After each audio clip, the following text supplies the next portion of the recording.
Manny ng hinagpis. Ayon sa live scoring ng Uncrowned, si Pacquiao ang nanalo, 116-113 ang puntos. Para sa maraming nanood sa loob ng MGM Grand Garden Arena, walang duda. Sa bilang na 13,907 katao, bawat suntok ni Pacquiao ay parang dagundong. Ang Las Vegas ay nabalot ng Pac-Man fever. Mula pa lang sa open workout hanggang sa weigh-in, dinala ni Pacquiao ang laban. Dinala niya ang dangal ng Pilipinas. Dapat lang na siya ang magwagi. Dapat lang na siya ang maghawak muli ng titulong pinakamatandang welterweight world champion sa kasaysayan.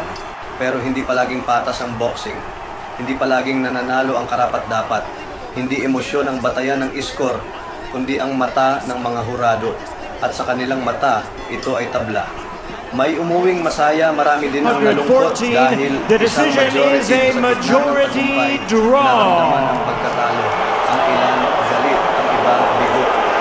And of course, in that case, the champion retains his title. Walang dapat ikahiya dahil sa edad na 40 ay nakipagsabayan siya toy to toy. Paki-follow nyo lang channel ko at subscribe para marami pa akong maibalita sa inyo. Ang hatol ng tatlong hurado, isang malamig na balita sa isang mainit na gabi. Sa gitna ng tagumpay, naramdaman ang pagkatalo. Ang ilan galit, ang iba bigo.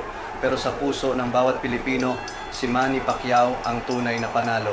Subalit walang dapat ikahiya dahil sa edad na 40 sa... Ladies and gentlemen, after 12 rounds of action, we go to the scorecards.